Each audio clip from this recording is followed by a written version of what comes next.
wonder of nature, baby!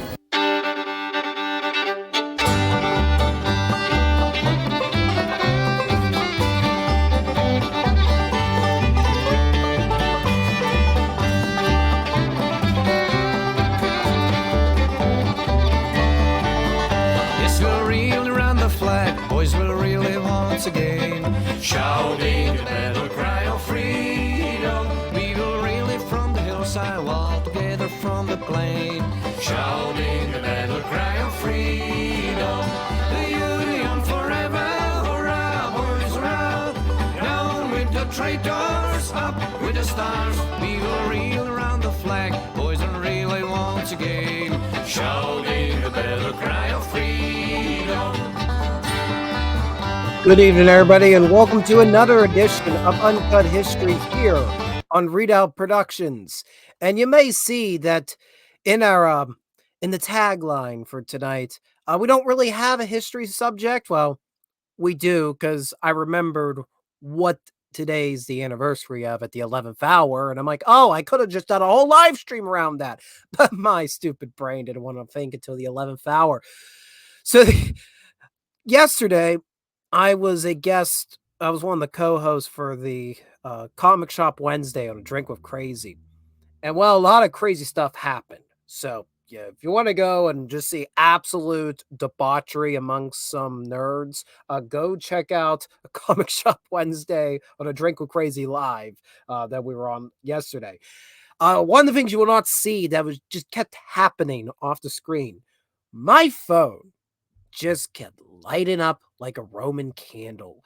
And I kept thinking it's a text message from work. And I was expecting one. No, work didn't message me at all last night. What it was an endless stream of political text messages. And that gave me the idea to really just have a gag title, which is, how many political ads can I receive in one night? Now, no text messages have been yet sent to me, but according to my calculations, so far from 12 p.m. today until now, we've had 1, 2, 3, 4. I've had 5 political text messages.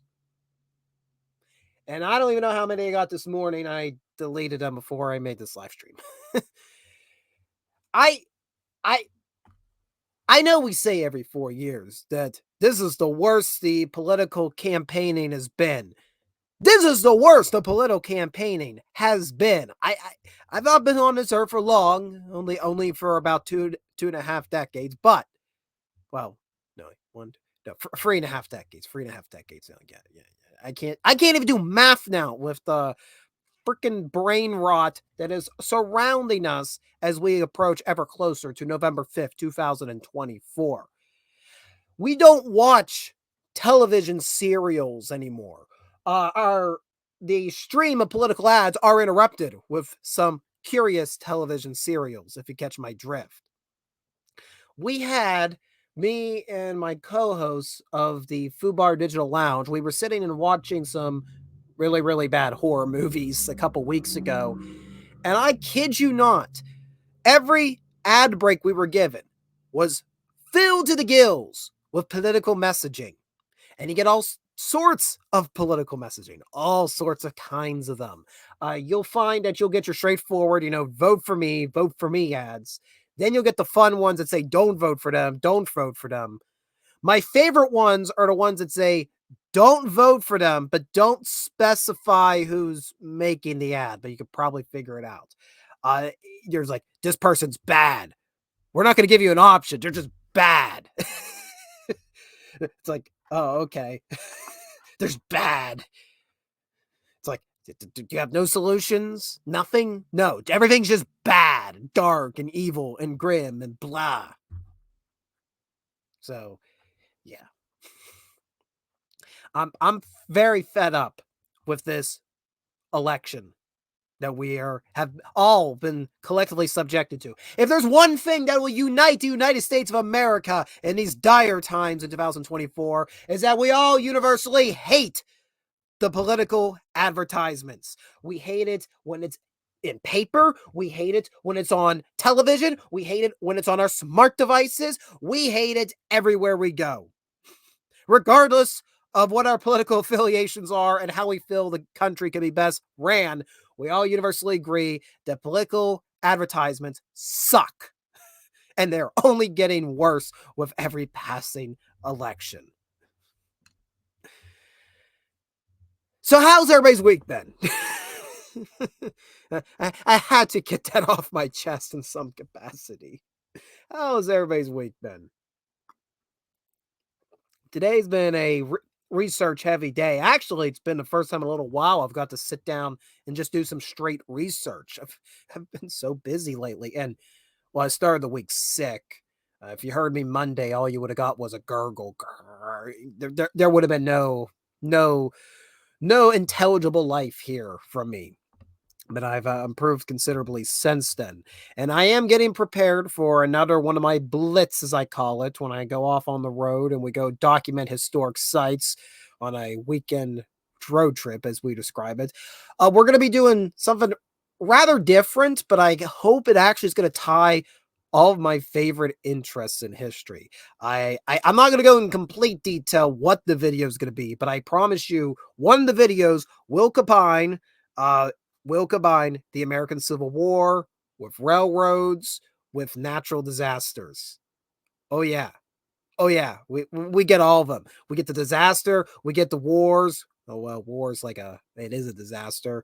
And we got a very interesting individual who could be described as being a human embodiment of a disaster. So we're getting all this stuff covered. It's going to be really fun. You'll see what I mean a few weeks down the pipeline when that video hopefully comes out. So we are going to go in a very different direction in terms of main subject matter. I mean, we'll hit the main themes, but it's going to be in a very different locale than what we've been doing normally here on Redoubt Productions.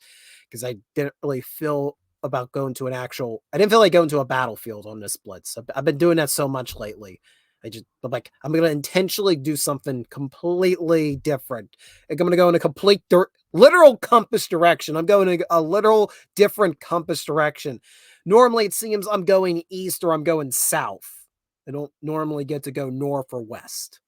So look, you get that to look forward to. The bad news is, since I'll be on the road retracing history this weekend, there will be no new episode of Retracing History this week.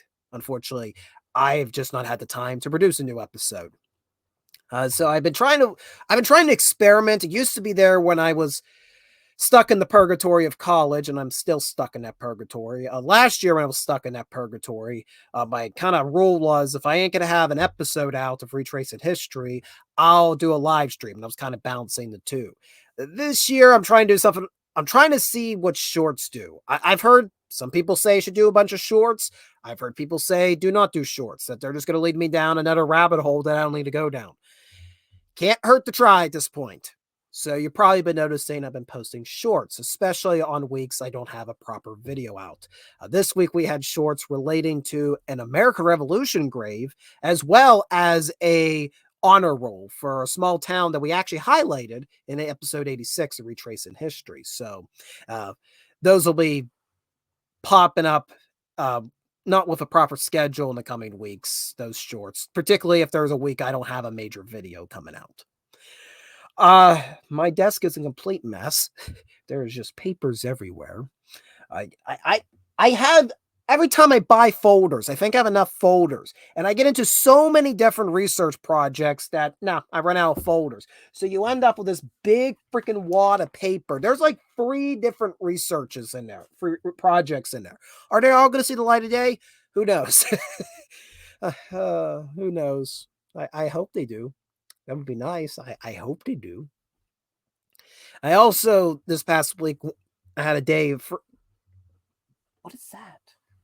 That cord shouldn't... Sorry, there's a cord underneath my desk that's sticking out. I'm going to assume Fred pulled that cord out. It shouldn't be there, is what I'm trying to say. Anyways, earlier this week, I had a day that was able to reorganize the wall of paintings, or whatever you want to call that back there. I wonder if the chat can think of like a fun names for the different walls, because we got 2 walls back here. We don't have 1.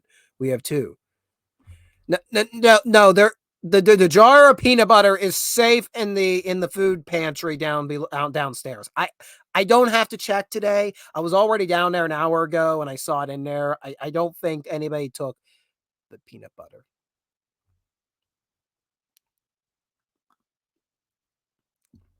How you doing, Trippy Soul? One of our supporters of the Garrison. That's the membership program I have going on Ko-fi, which if you want to support, you want to fortify historical preservation through Readout Productions, you can go to the Ko-fi page in the link in the description below and join our Garrison for a small monthly fee. And you'll get access to a few additional bonuses, behind the scenes footage, digital postcards wherever we go. I I do owe my Garrison members not one but two lodging reports from the Shenandoah Valley trip. I haven't had time to edit. Sorry. So whatever you want to call this wall back here. So reorganized. I got this painting. Fine. This isn't the final frame it's going to go into. This is a painting of a vet. This was actually the last battle George Washington was involved with during the French and Indian War. So before he's the commander-in-chief of the Continental Army in the Revolution, he was colonel of the Virginia Regiment in the French and Indian War. And the last battle he was involved with was actually a friendly fire incident. He had divided his regiment up to surround the enemy. They were going into a foggy locale, in a forested foggy locale. And essentially what ended up happening was they mistook each other as the enemy. They were all dressed similarly to native warriors. They were in linen hunter shirts and wool leggings, and they opened upon each other in the crossfire. Washington claims it was the most dangerous moment in his life, and that he had to run in front of the battle line, knocking up his musket with the sword presented to them. So that painting was commissioned by the Fort Ligonier Museum near the site of the friendly fire incident a few years ago, and I was very fortunate to be gifted that painting. That was actually a gift for me surviving COVID. That's my surviving COVID painting, believe it or not. That's not the final frame that's going to be in. I eventually want to get somebody to build like a proper wooden frame. But it's been sitting downstairs for years in a plastic sleeve. So I decided I should hang it. I initially had it in like those poster tongs. I don't know if you ever bought them at Wally World. They're like black tongs. You can like, instead of having to buy a full frame, I tried doing that and I'm like, well, probably the cats are going to start destroying the canvas. So put it in a frame. It's kind of blurry in the background. I move the Braddock's defeat painting. It's another French and Indian War battle. You can barely see it. It's too dark. This is showing the mortal wounding of General Braddock. And George Washington is also in that painting. So move that down there. And up here, we got the very long painting, which that'll have to get a special frame for one day, of the Battle of Fort Necessity, George Washington's first major battle, and his first and only military surrender. And I got a number of videos about Fort Necessity here on the channel. I just realized I've Washington here, and over here I actually have his final portrait, the unfinished portrait that became the basis for his portrait on the US dollar. He's over here with Marfa, right over here off the view. I did not intend for George Washington to be staring down at me from multiple directions. I don't know how I feel about that. I guess Trippy's right. I could call the walls Murrah and Ka, especially because, we got the first American president back here. So, yeah, so I did that little redecorating. And I'm like, oh, look, I got the whole room cleaned up. And then we got piles of paper. I got water bottles laying around. I got paper. It's a mess. It's a problem. It's a problem. I am being consumed alive by my own research. It's not a good thing. Not a good thing. Oh, but it did dawn on me that, I made that gag title that how many political ads can we have in one night? And I'm like, oh wait, I could have just done an actual stream about a historical event, because October 16th through the 18th marks the 165th anniversary of John Brown's raid on Harper's Ferry. Oh yeah. Now, I have talked about John Brown a lot here on Readout Productions, and I'm not going to bore you with another hour and a half recital, encore as you would. of all of those episodes. I encourage you to devote your time and energy and views after the stream. I have a whole playlist. Actually, I'll go grab the link now. I have a whole playlist where you can watch all John Brown related content, not including the John Brown Isekai, which I have another playlist for, because the anime crowd and the history crowd surprisingly do mix, but not in age and generation. Not generationally, they don't mix, but somehow history and anime does mix. Anyways, let me go get that freaking link before I go down, before we lose the plot on Readout Productions. Lose the plot. Did we ever have a plot of Readout Productions? You watch a Yinzer drink rum and root beer, and maybe, just maybe, he'll say some historical fact.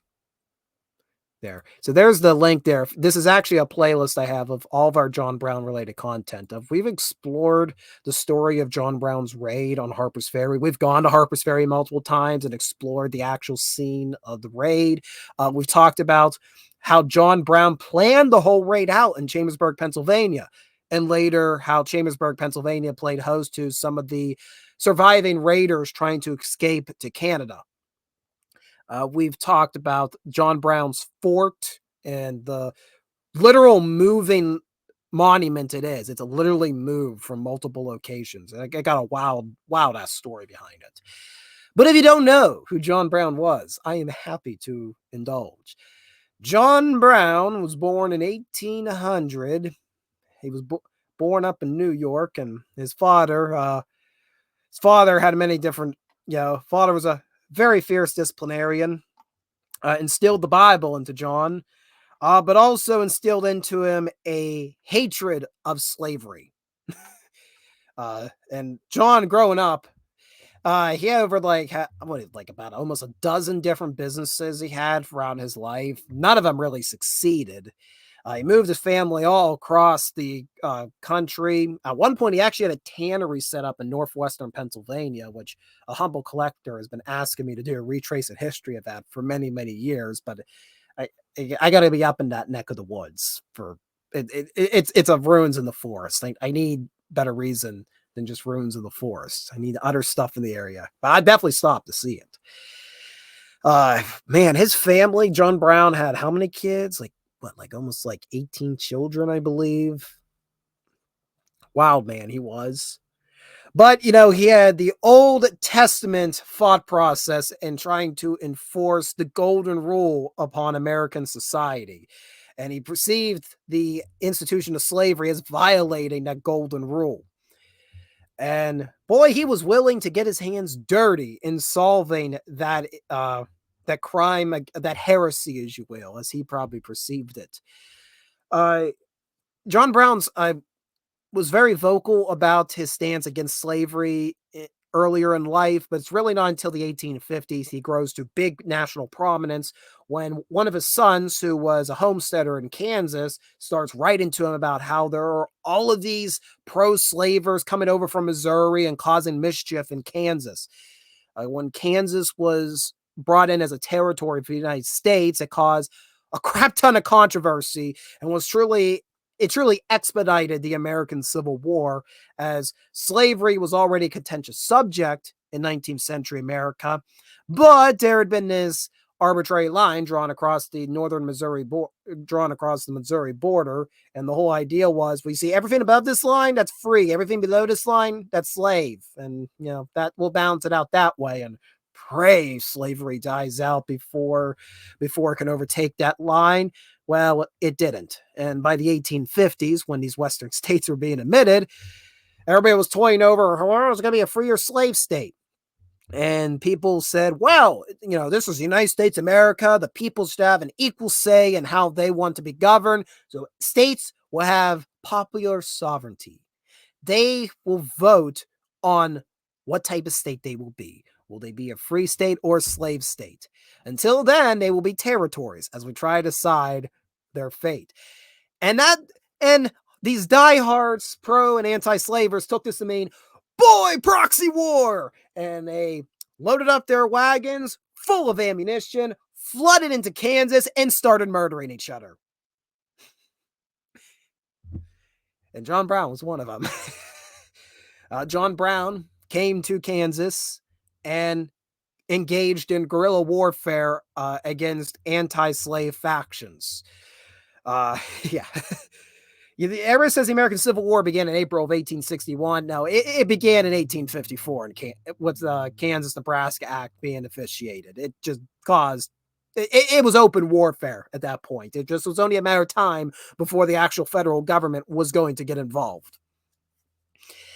So Brown, he gains infamy. At one point, he is actually going to lead a group of free slavers. Oh, and free slavers. Wow. A free slaver. That's an oxymoron. He leads a group of anti-slavers, and they end up actually murdering several people tied to pro-slavers in what is known as the Potawatomi Massacre. There's also some small battles that occur. It gets chaotic. And Brown's, in a sense, by the late 1850s, is effectively a wanted man in Kansas. He's going to end up moving back to the northern states, and he's kind of being hurt. He's kind of being kept like in the attics of some of these folks, like Frederick Douglass and stuff, when he's going around and campaigning. Brown had this whole vision for what was, you may have heard of the Underground Railroad. Well, he had his own thing called the Subterranean Passageway. The difference was where the Underground Railroad was trying to get slaves, get people who were enslaved out of the United States into Canada, where they would be free. The Subterranean Passageway was, we are going to force everybody to accept these people as free individuals, and if you don't like it, we're going to kill you. that was his idea. So yeah, a little bit different. To his credit, Brown does actually participate in leading, I think it's about like a dozen enslaved individuals, leads them to the U.S.-Canadian border so they can be emancipated. Generally, I think it's in 1857 he does that. And after that, he goes into planning what he thinks will be the ultimate way of bringing down slavery in the United States of America. And that is, in effect, getting a cache of weapons, handing them out to runaway slaves, and commencing guerrilla warfare throughout the Deep South. How is he going to get this cache of weapons? Well, he was going to break and enter into the Federal Arsenal and Armory in what was then Harpers Ferry, Virginia, is now part of West Virginia. This is the point of no return for John Brown, because this is a highly treasonous act. You are going into federal property, stealing federal property, and basically inciting a war against the American people. It's terrorism, what he was about to do. But he felt this was the only way that slavery would be finally brought down, that this would shake the nation awake. Now, to do this, Brown needed actually weapons to get the bigger supply of weapons. He also needed an army to infiltrate effectively into Harpers Ferry and kind of train these escaped slaves. So he goes around to all these abolitionist societies in northern states as well as Canada and tries to recruit them. People like Frederick Douglass and Harriet Tubman are both going to have a hand in trying to get some recruits or trying to talk about what's happening. Tubman was in more support of Brown's plans than Douglass was. Douglass was very, very worried about what Brown was getting into, because if Brown fails in what he's going to do, this is going to very possibly lead to the whole abolition movement being seen as one big terrorist organization, and there will be no efforts, no chance of slaves being emancipated going forward. Eventually, Brown gets a very small, what he calls his provisional army of about 20 men together. Most of them are white men. I think it's only about 5 of them are actually African-American in ancestry. So, it's a little bit awkward. You're going in there to try to free people who are enslaved because of the color of their skin, but the people freeing them are the direct opposite. It's the whole thing. He's going to get, however, these boxes of what he would call the Beecher Bibles, which was a code sign. So nobody would look into the crates to see that they are Sharps rifles. Ooh. Hey, look, I don't condone the actions of John Brown, but Sharps rifle is one of the most awesome firearms created in the 19th century. And what a way, if you're going to go out in a blaze of glory, use a Sharps rifle. Just saying. So He gets his 20 raiders together, his provincial army. He drafts a provincial constitution for the government of Virginia, his provincial government of Virginia, that apparently he's going to try to set up and establish. So he had plans. People think this was on a whim, that he was a madman. Well, we can say he was mad for doing this, but he had it all sort of planned out. And then eventually he ends up renting a farm about 5 miles north of Harper's Ferry, known as the Kennedy Farm, where throughout 1859, the summer of 1859, Brown is going to sneak his raiders piecemeal. They'll usually offload by train in Chambersburg, Pennsylvania, and then take a wagon ride down the Cumberland Valley down to the Maryland side of the Potomac River.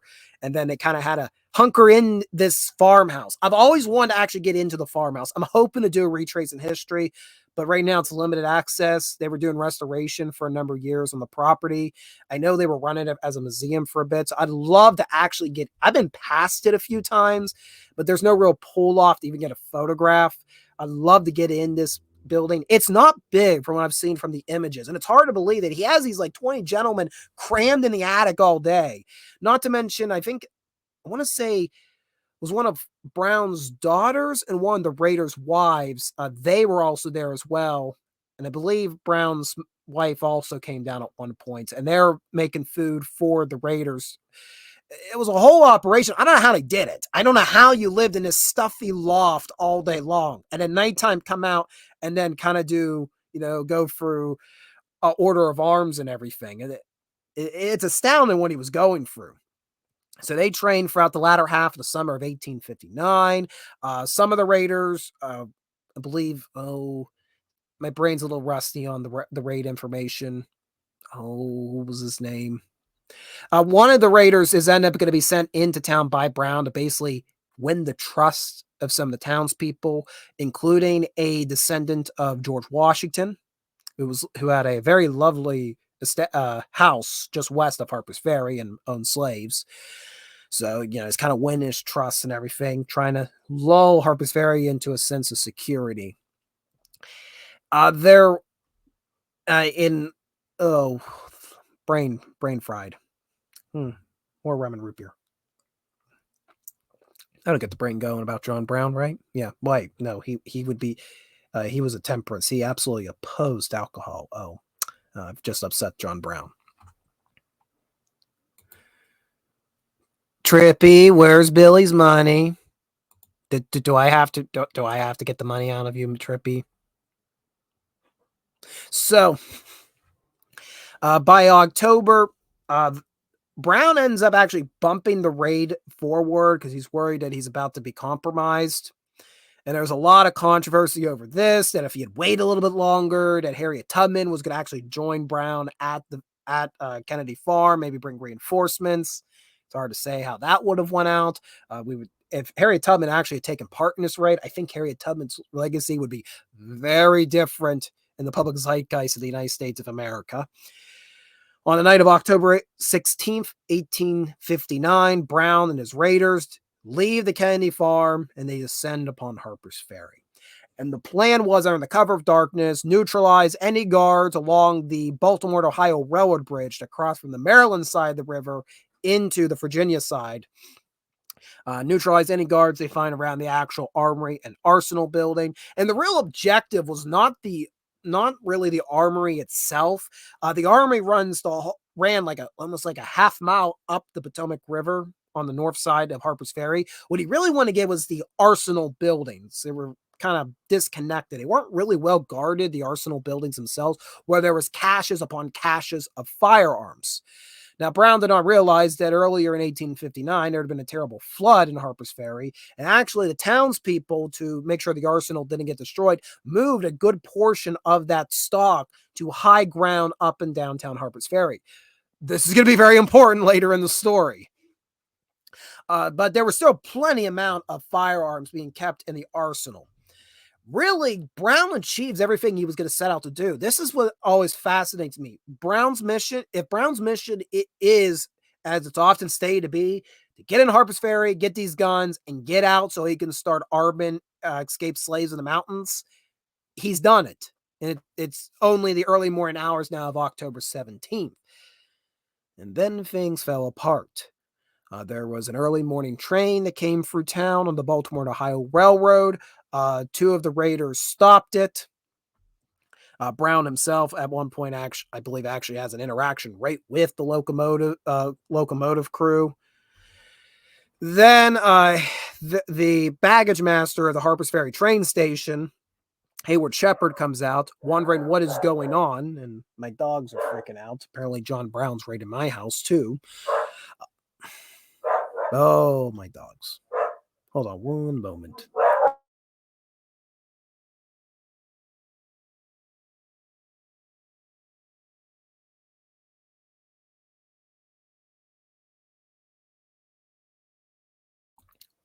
They think they're just going to keep barking. They don't know what's going on. They don't know why I'm up here ranting about John Brown. So, well, the loud one you're hearing is Callie.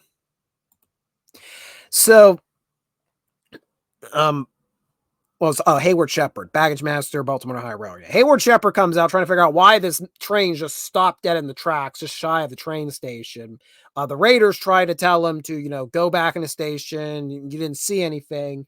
He starts running, looks like he's about to go raise an alarm, and he gets shot in the back, and he'll die of his wounds. And the great irony of the whole John Brown raid is the first casualty in John Brown's holy war to end slavery was a free black man. And it just completely disintegrated from there for Brown and his raiders. As sun rises, factory workers are trying to figure out, as people are coming in to work to the factory, they're being pulled one by one and being held hostage by the raiders in some of the armory buildings. More residents are realizing, hey, somebody has the whole arsenal and armory under lock and key. What's going on here? They start raising the alarm. Brown leaves the morning train go, which means people are going to hear down the line going east of Washington, D.C., that the Federal Arsenal and Armory is now being held hostage. It seems that what Brown was waiting upon, that he was hoping, he had sent, I think about I want to say it was about 4 or 6 of the raiders. He had sent them out west of town after they had taken over the Army and Arsenal during the night. And they were out actually to capture high-profile hostages, including that descendant of Washington I mentioned earlier, and was hoping that would also raise the alarm to all the enslaved individuals in the area that, hey, we're coming here to liberate you. Harper's Ferry, however, what's weird is the immediate area of Harper's Ferry. I mean, don't get me wrong, it's Virginia, but we're on the northern tip of Virginia. And there are enslaved people in Harper's Ferry area, but that population is much smaller in Harper's Ferry than it is in, say, Southern Virginia. Heck, even most parts of Northern Virginia, it was very small. Most of the population of Harper's Ferry at this point were white immigrant workers. There was also a considerable local population. I mean, 100 years removed from immigration, but ancestors of people that first emigrated there in the 18th and 19th century. I mean, most of the population were factory workers, were white factory workers for the Armory and Arsenal. There was a small black population, and a fraction of that was also enslaved, but it isn't like the rest of Virginia. We're on the very northern tip. So it wasn't necessarily the best geographic location to start a slave revolt in. You needed the weapons, but this isn't where you probably should have had your base of operations. So maybe that is why he waits throughout the morning when he should be trying to escape. And eventually militia starts showing up. First, local militias, but then throughout the day, militias are going to start marching overland and eventually going to be trained in. And it turns into a full pitch battle. 20 raiders versus hundreds of what's essentially an angry mob. I mentioned earlier that some of the Arsenal's stock had been sent to high ground on the northern tip of town due to flooding. Well, the townspeople, who, interestingly enough, Harper's Ferry had a very low population of gun owners. From my research for the videos, very low population of gun owners, even though it's a town devoted to making guns.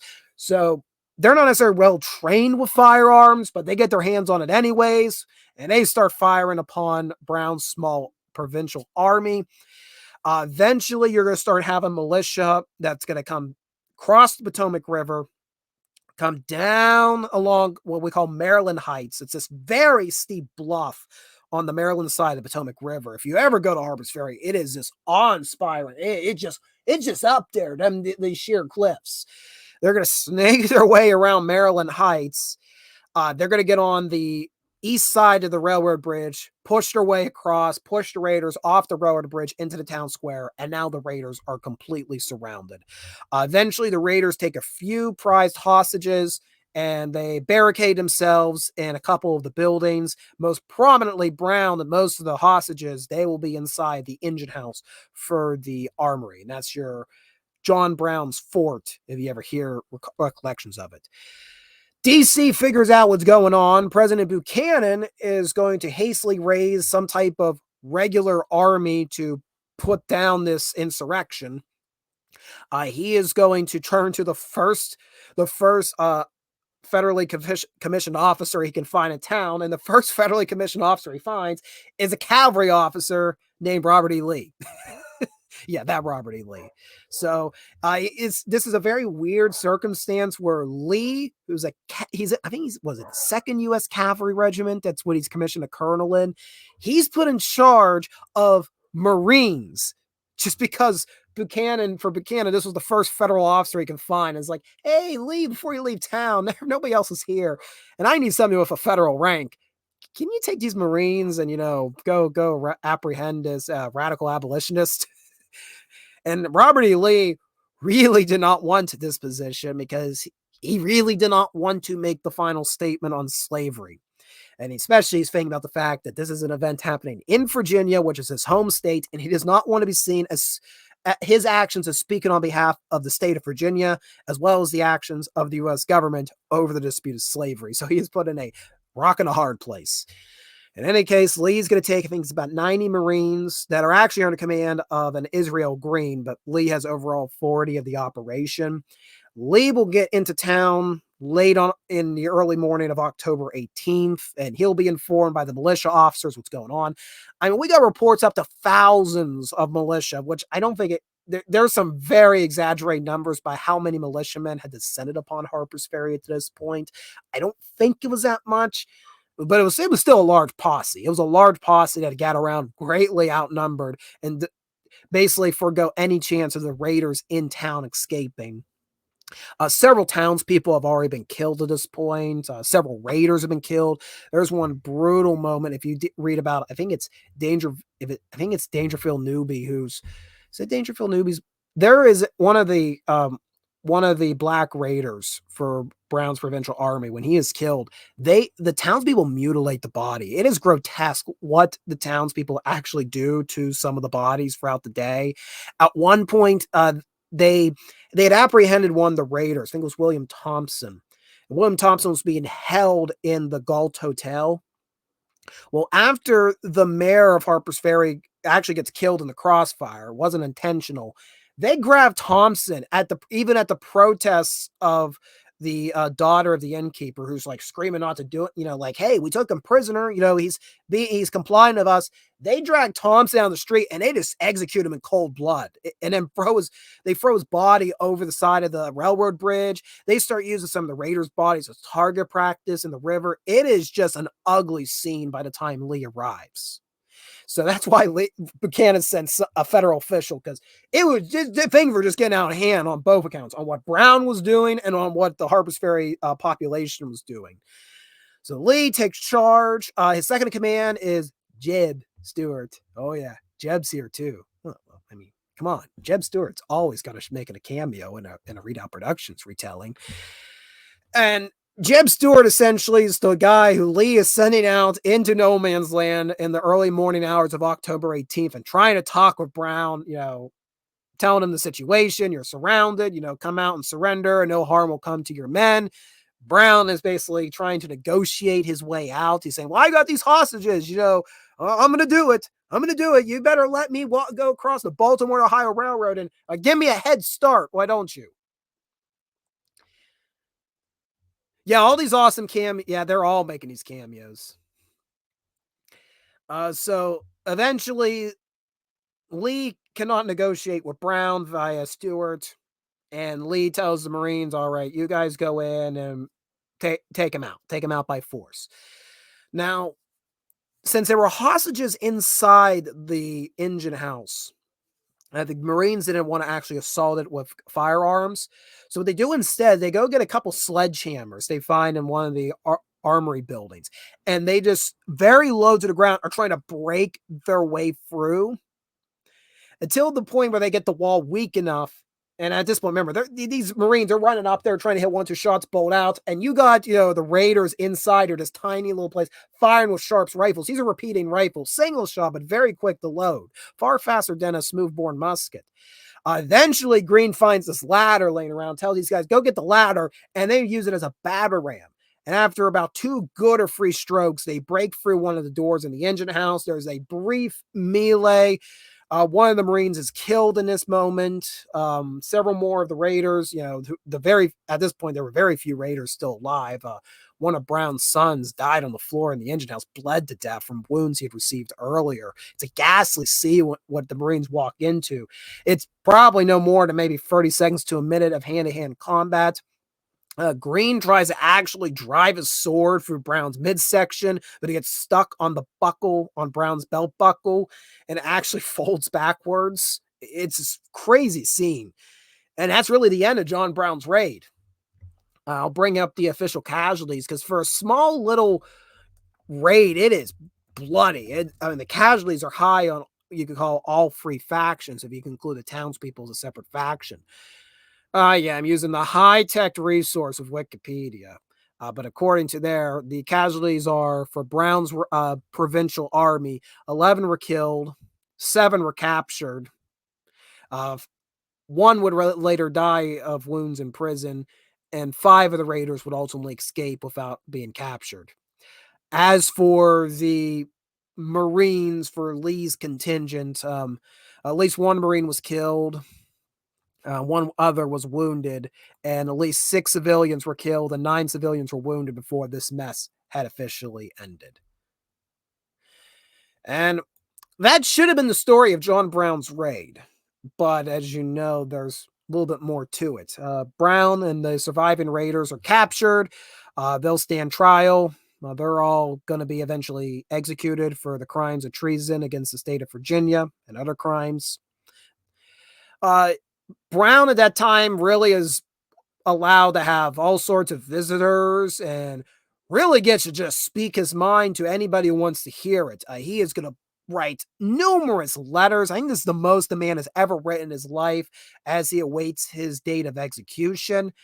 And really, you get the very famed defense that John Brown gives during the trial. It's been so often overquoted by theater actors. David Strahan does a. So David Strahan, David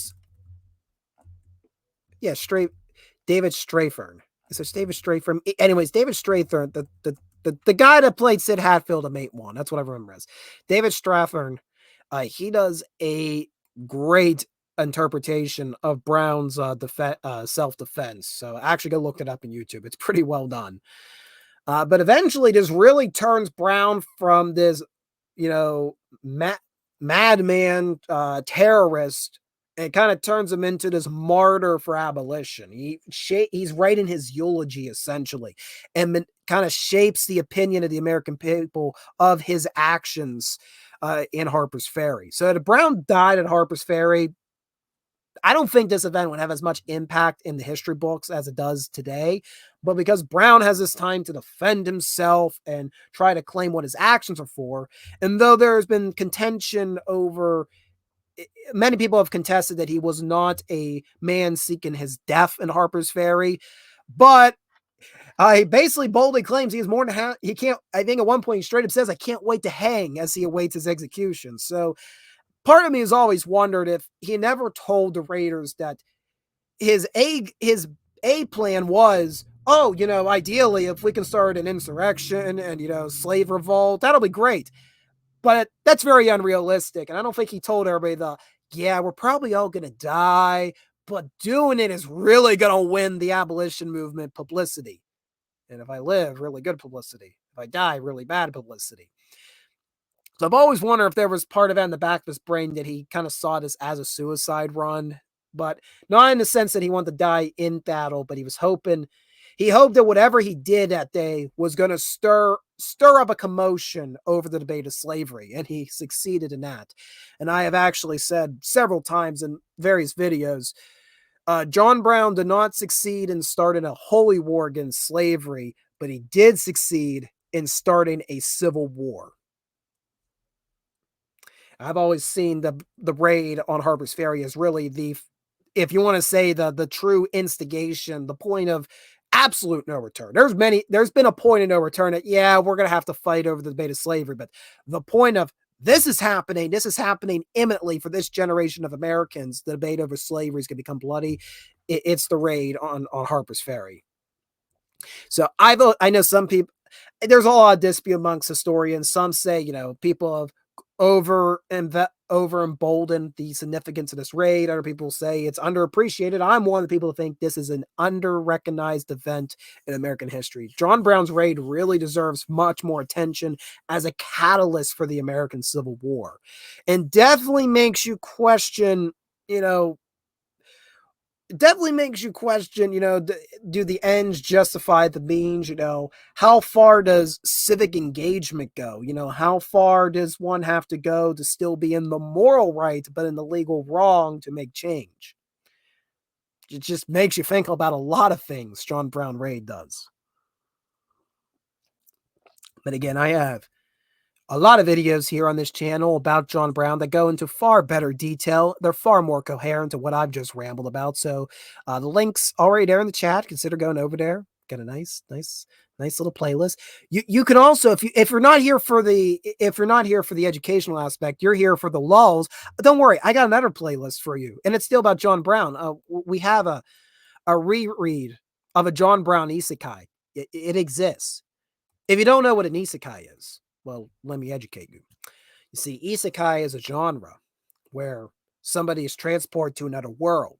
But particularly when it comes to Japanese animation, it usually involves the death of a character and then they're reborn in another world. And normally it involves a person who has a very midlife in our reality. And somehow he's preordained with these set of skills that are worthless in our reality, but set him up to be a glory hound in this other fantasy, and normally involves him building up a harem of the female sex, and hijinks ensue. The isekai genre has been the most bloated genre in Japanese animation. Well, unfortunately, there is a very particular trope in the isekai genre that involves our protagonists enslaving characters and not really questioning the moral and beauty of it. So then an author who goes by the name of the Cabbage Preacher decided, what if John Brown got isekai'd after he got hung in Charlestown, West Virginia? What happens if he wakes up in another world where there's an isekai, your stereotypical fantasy anime world where there's slavery? What would John Brown do? Well, John Brown's going to do what John Brown always does to slavers. Has anybody ever seen the John Brown isekai meme? Oh, let me pull it up. I can play that. If you want a meme version of what I'm trying to describe to you, let me share the screen. Yeah, here we go. This is basically what I'm trying to describe to you in internet language. Hello, Mr. Watanabe Generico. Would you like to buy this conveniently cheap slave? When in Rome, do as the Romans do. I guess I have no choice but to buy a slave. No! You can't barge into my mansion just to burn it down and free my slave harem! Face the judgment of the Lord, slaver! So that's the John Brown isekai, and there was initially like a prototype book that came out a couple years ago, and a humble collector convinced me I should read it, and then we decided to record our readings of it, and then that was hilarious. And then the Cabbage Preacher was like, "Oh no, that was just a prototype. Let me introduce you to the main version." And if I can, it's actually been a little while since I've touched it. Humble Collector has been keeping up pretty closely with the book. I sadly, I still got the time because, bowels of research. We're currently on, when it comes to His Soul is Marching On to Another World, or the John Brown Isekai by the Cabbage Preacher.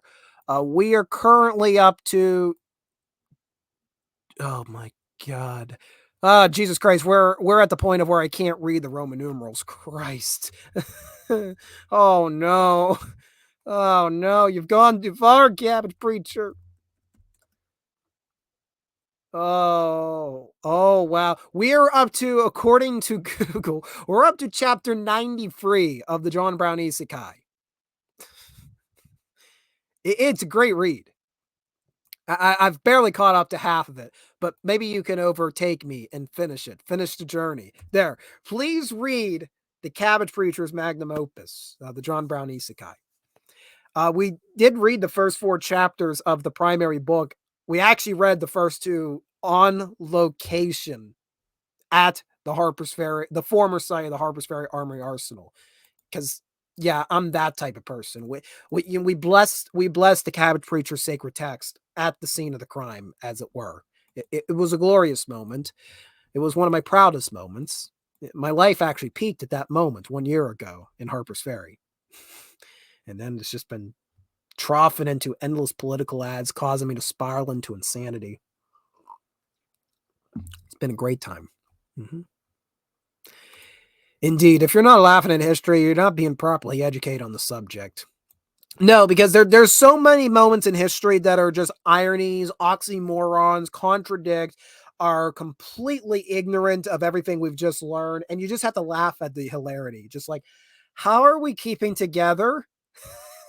How is this bowl of wibbly wobbly timey wimey not just completely, fallen into the never? It's truly incredible. Like, how many times has the United States essentially bombed its own people with nuclear warheads? Oh, it's happened. Oh, it's happened many times. I'm not just talking about all the radiation people out in Nevada got from all the testing. I'm talking about actual warhead just being accidentally dropped on states like North Carolina. No, just a thing we do.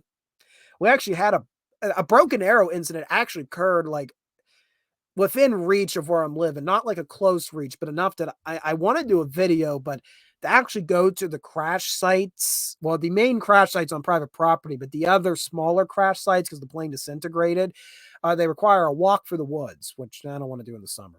And I'm not playing with rattlesnakes. I'm not doing that. Winter, I'm willing to risk it. Not summer. Not summer. Yeah. All right. Whew. What else do we have on the docket today? I've been listening to Attack of the Deadmen a lot. The Sabaton song. I've been starting to get into I've been thinking about, I really want to do like I need to do more videos on the Great War. I really haven't talked about it since I did that 2-part series about the Pennsylvania Military Museum, because that has its roots in a World War I memorial. I really want to do more research on the Great War. I'd love to do a lot on the 28th Infantry Division. That's what the pillow's for. That's the insignia of the 28th Infantry Division. Lovingly referred to by the Germans in World War II as the Bloody Bucket. Oh, gee, I wonder how they got that name. They were actually called the Iron Division in the Great War, but the Bloody Bucket's just so much cooler. There's so many irons from the American Civil War that, like, using it in the Great War, it's like, oh, come on, you're being a little lazy. But I mean, there's a valid reason why the 28th was called the Iron Division. In any case, I want to do more stuff on the Great War. I think it was Maji-chan actually commented about when am I do the video on the bloodiest battle? And I didn't quite know what she was referring to, so I responded with, oh, you want me to talk about the Muzargon offensive? I'd love to talk about the Muzargon offensive, but that's I think Gettysburg's the final boss. The Muzargon's just Muzargon. I don't win on that one.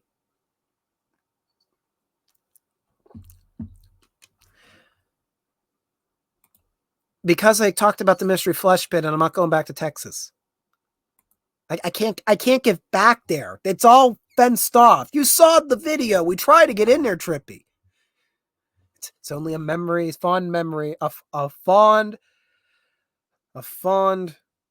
Lovecraftian memory. in our hearts. The Mystery Flesh Pit. I've always wondered how many people. There's like a sub audience, I think, for this channel that's just for that video. Like, it's the second most viewed retrace in history after the T1 Trust video. But I'm like, I guarantee most people watch that, do not watch the rest of this channel, have no idea what this channel is. And I guarantee you the regular audience for this channel probably skimmed past that video out of fear, wondering what am I doing? Oh, that was a fun video to edit. I need to do more of them retracing histories where, I had to talk about just some like internet horror stuff. Like, I discovered, I was introduced to the story of the Final Fantasy house. I did not know what this was. And the short story is, it's a 4chan story.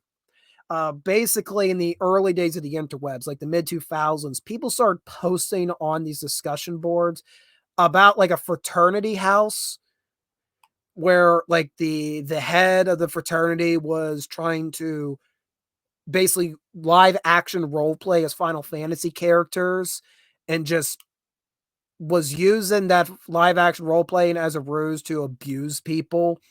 It was messed up. I did not know about it. I learned about 2 weeks ago. And I also learned apparently it occurred in State College, Pennsylvania.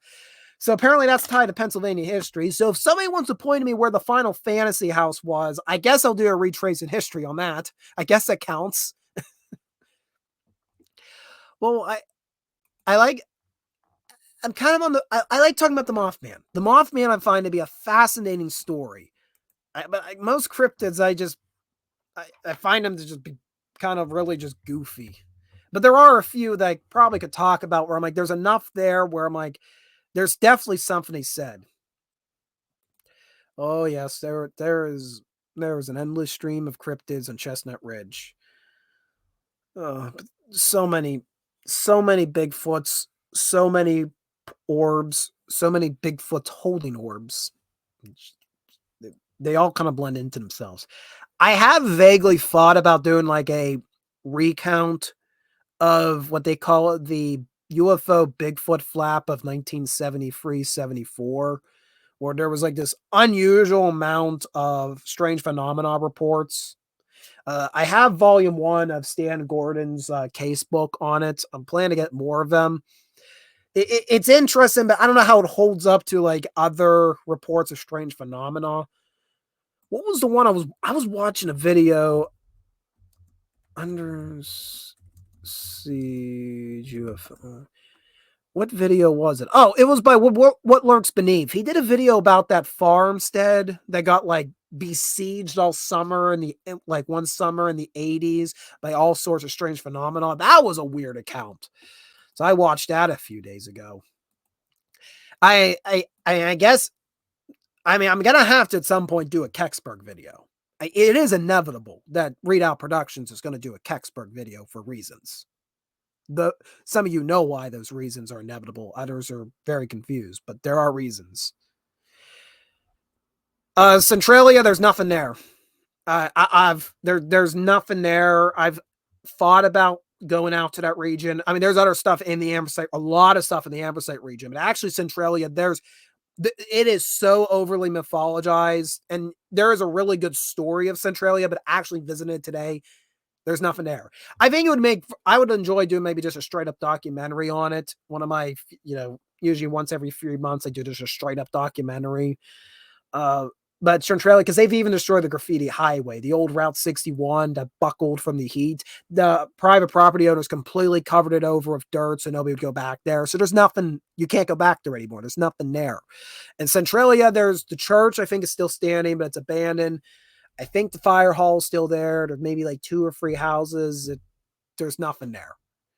The actual fire is still going. It's actually, although it's kind of going downhill a little bit, it is, I think eventually it's going to start impacting our communities. If it keeps going on another 50 and 100 years, which I think people are expecting it to, but it keeps moving farther and farther west. So the fire itself is still a very big threat in that part of Pennsylvania, but Centralia itself, there's nothing there. You're not even really going to see steam anymore, even in the winter months. The fire is mostly moved out. There's nothing, literally, there's nothing underneath the town. It is only a matter of time for things starting to sink coal its way down. It's very tragic.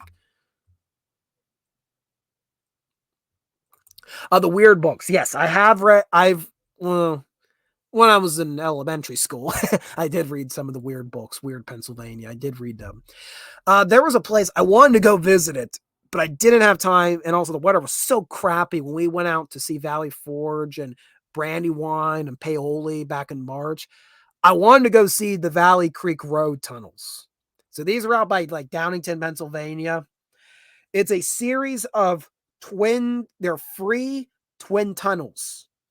Go with me here. There's free portals, but they're two different tunnels and they're separated by like a break because it's the break in the railroad tracks up above. And there was a Jane Doe case that happened there back in the 90s. They found they found a briefcase with body parts and they don't know who they belong to. There's a lot of creepy stuff around those tunnels. So the tunnels themselves just look creepy. And I'm just fascinated. I'm like, it's this triple twin tunnel. Just such an unusual design. So I thought I wanted to go and actually see it, but it just didn't work out. So maybe in the future I'll get back in it because that's more like the Philadelphia area. Oh, well, I was about to say, man, I didn't get no ads tonight. Well, here we are. I actually got it 8:19. I got a Trump ad. Yay. I'm sure Harris will be next. Phone's not as active as it was last night on the stream. Then again, I started streaming at 7:30 tonight, and the Drinkle Crazy stream was at 8, so maybe we keep talking about longer. It'll start popping off. True, strange phenomenon. Watching political ads. Really, really weird. Really weird. Oh, what else have I been up to? We're doing more retracing history. Brain doesn't want to work this time of night. It's weird. Thinking about stuff. Well, since we are here, check something out here. Oh, I know what the other thing I was going to talk about. So, friends of mine are trying to get me they started getting me to watch paranormal videos. I gotta be upfront. I'm not really into paranormal stuff, at least not like how I was when I was a teenager. Here's my opinion on paranormal events.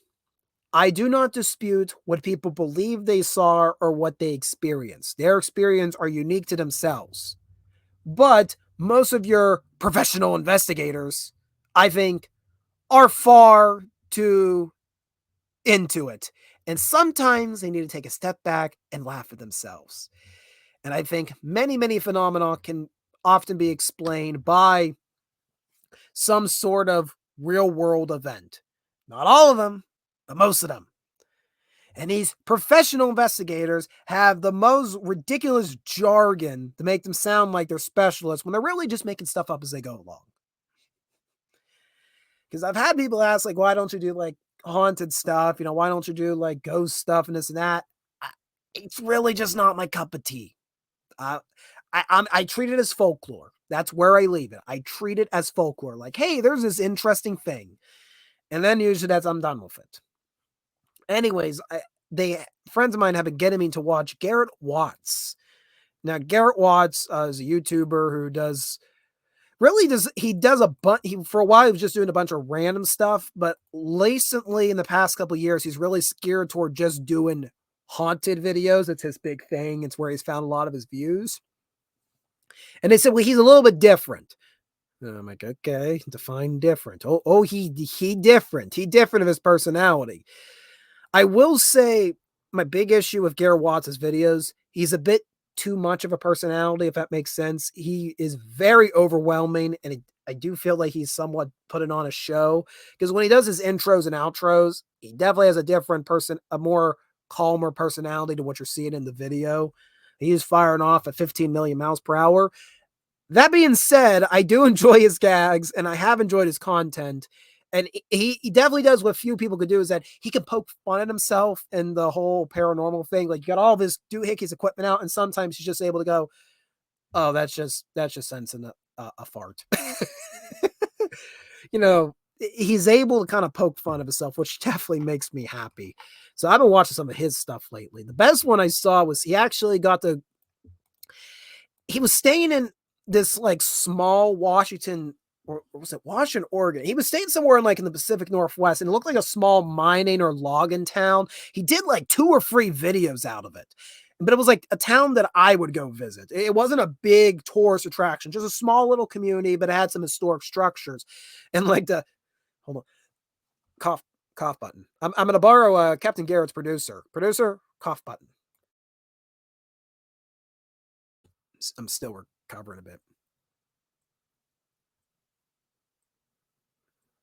So,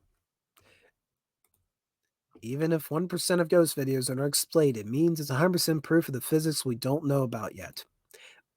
Fair, but boy, the grifters really bother me. And the people to just overindulge on the paranormal stuff. Sometimes it could just it's like, okay, guys, take a chill pill. Take a chill. Because I'm in opinion, like, there are some things that can't be explained, and we're probably not, as humans, meant to explain it. It's probably safer we do not explain it. That thing happened. It did happen. Let's move on. That's kind of my stance on some unusual things. But Garrett Watts went to like the small, like, Pacific Northwest town, small town, and he went to like a abandoned hospital, and then he went to like this, basically the founder of the town's a mansion, and there's all these buildings are like under possession of the historical society. And it was funny because, like, each video, the historical side of the head of it would just, keep giving him the keys. And you could tell it's like a small town. And I'm like, oh, I know about this. Small town historical societies, they have like 2 or 3, a cluster of historic buildings that are trying to preserve, but the funds aren't there. And it's usually one person to run the whole operation, because Garrett's like, how do you keep getting all these places? Like, well, we're the historical society. They gave the buildings to us. But they got to stay at like the founder of the town's house. It was a really interesting house. And what I liked was midway through, like, we really got just really into the history of the house. Just Garrett and his cameraman just doing research. And I don't know why. There was something charming about it. There was something charming to the video, where most paranormal videos are all black and white and going, did you hear that? They'll be like, did you hear that?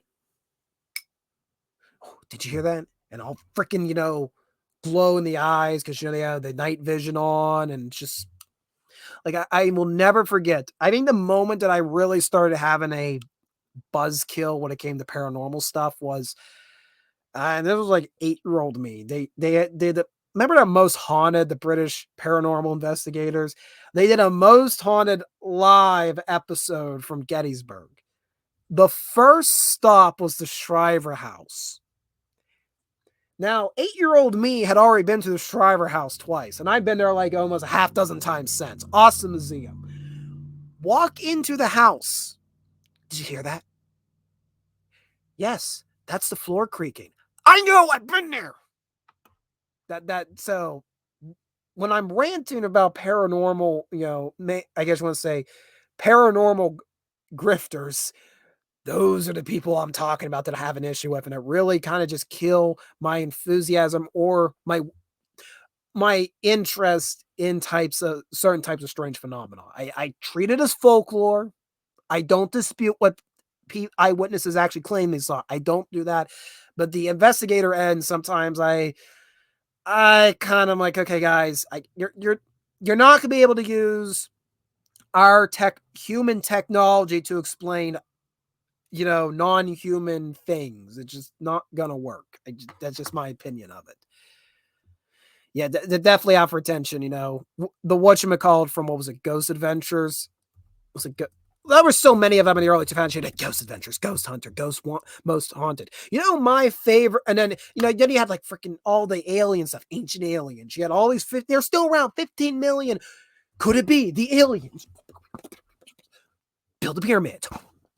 That's the this shot cut of like the History Channel, their Strange Phenomena episodes.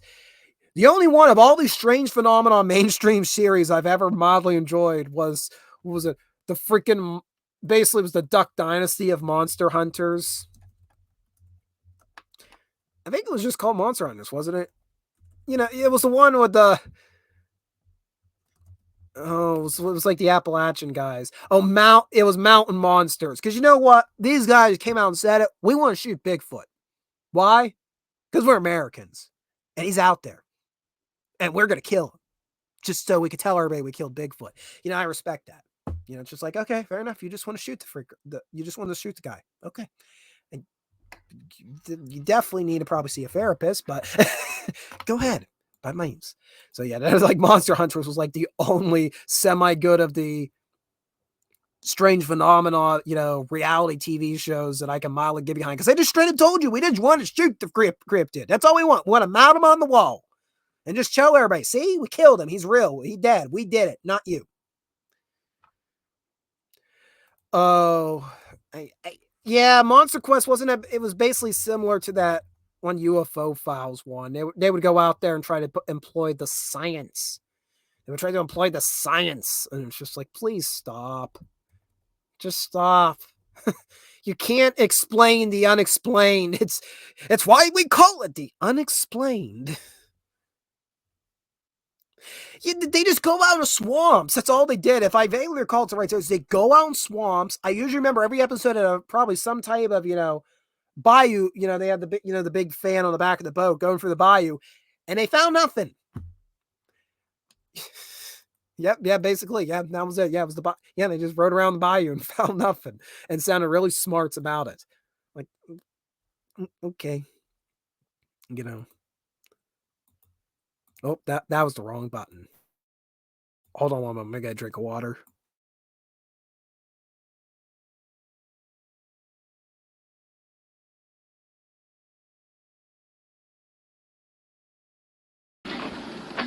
Hi, man.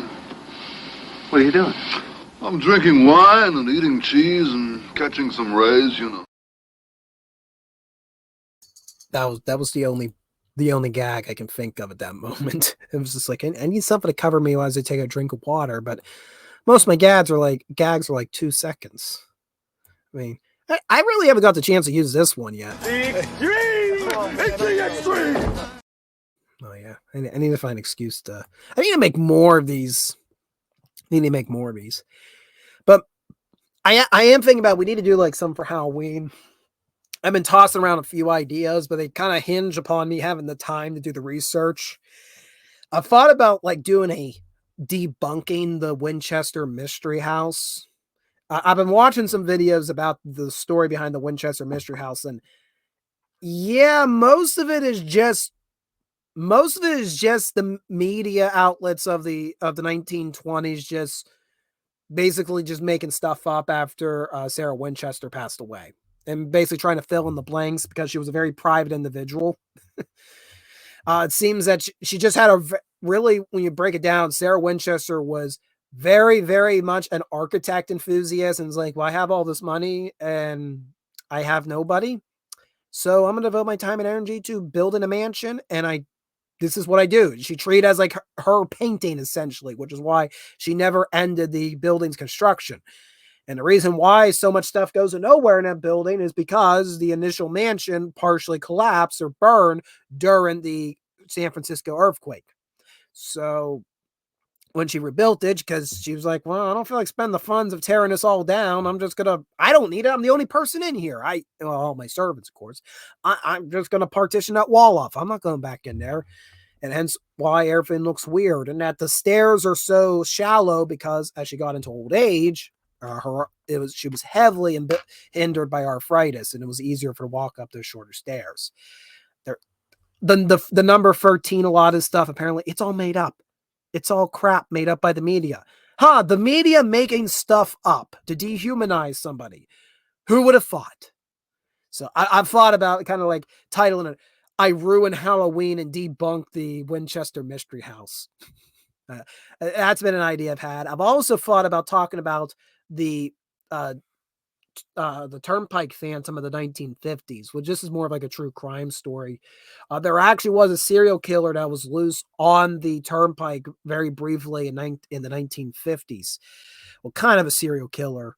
It was more like a robber who murdered two people in their sleep to rob them, but then people built it up as a serial killer, and he ended up getting like apprehended out in New Mexico. And when I say Turnpike, I'm talking about the Pennsylvania Turnpike, you know, the world's most expensive toll road. So I've thought about doing that. And apparently just recently a book came out about the Turnpike Phantom. So, you know, give me time to research about it. So I thought about talking about that, but I've also thought about just doing a retrace in history and seeing if I can't go to the sites of the crimes. I mean, I would have to pay a fee, a very expensive fee, considering what we'd be getting on the world's most expensive toll road, but it'd be for you, the viewer. I would do anything for the viewer, except that. But I won't do that.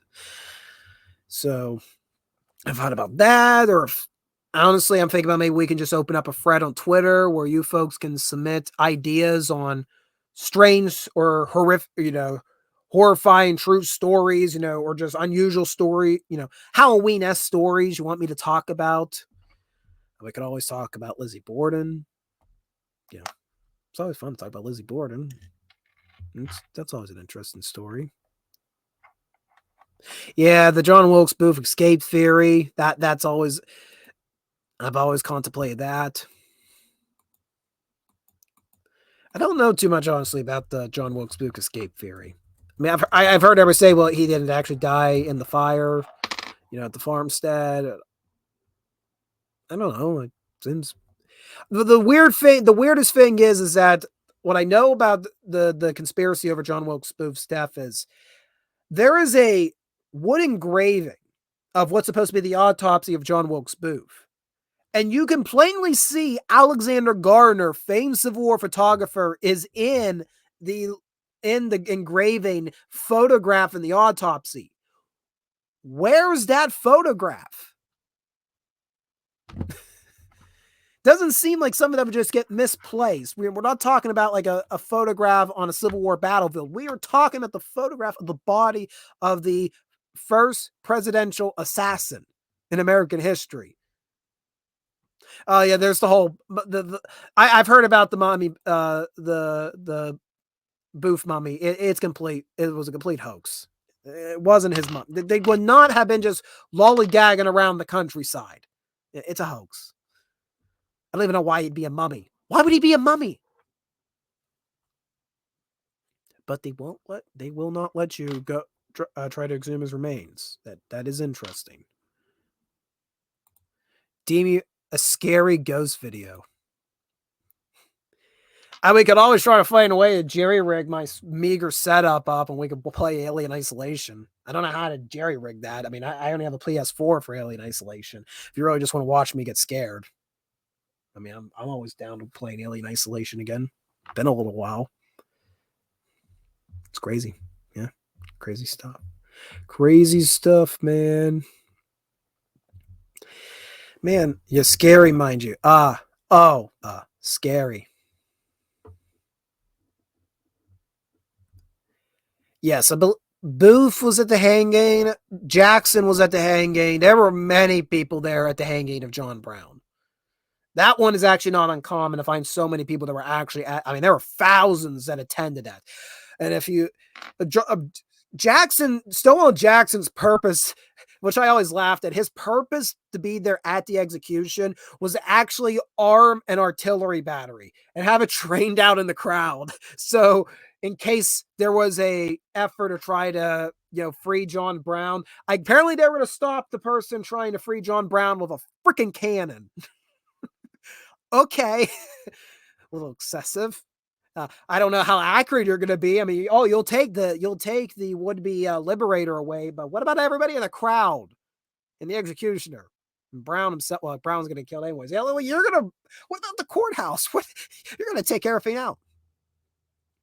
It's kind of boring. Oh, well, now you're just getting disappointed. You're just making me disappointed. It's like you got me all hyped up, and now you're like, you don't want to watch it.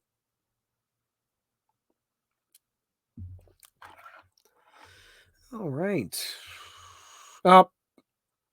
There we are. We got the second one. What's this one say? You said no to 8x and 9x, but I hope you'll say yes to 10x. It's our last shot to save our majority. Ends in 10 minutes. Okay. Okay, political ads.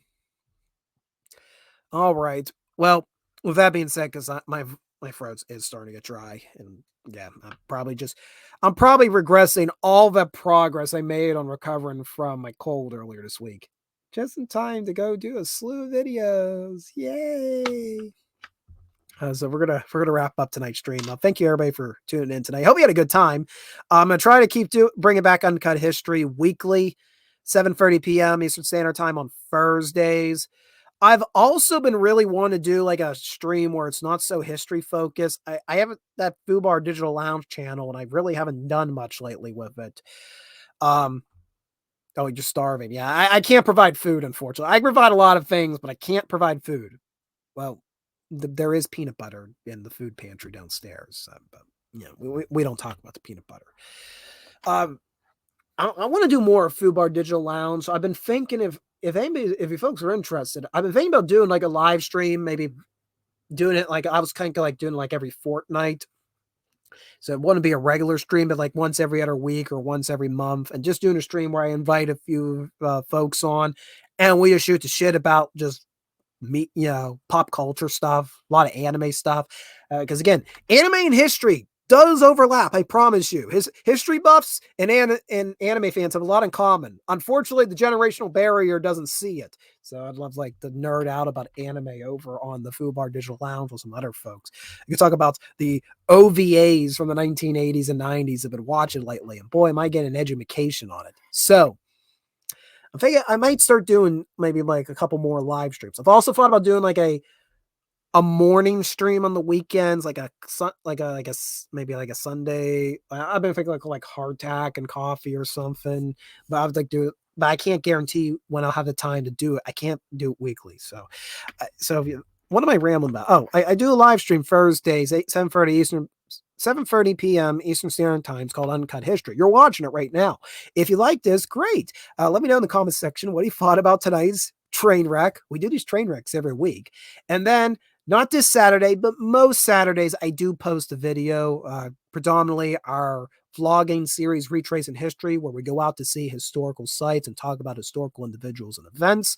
And I want to branch out and do other types of videos. And if you want to help support us in our travels, to get us on the road, or just wake me up in the morning, you can buy me a cup of coffee with my Ko-fi link, with the link in the description below. And you can join the Garrison if you want to buy us regular coffee to help us fortify this garrison of historical preservation. And with that, thank you guys for watching tonight. We're going to play the music so Trippy can go get his food. Boys will relive once again. Tuning in, Trippy Soul, Mystery Man, and Bill Black, who made his cameo earlier. And thank you to everybody else who's watching the replay. Have a good night, everybody.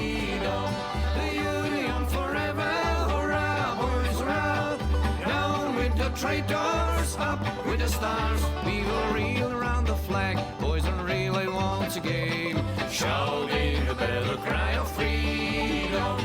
Farewell and adieu to you fair Spanish ladies. Farewell and adieu, you ladies of Spain.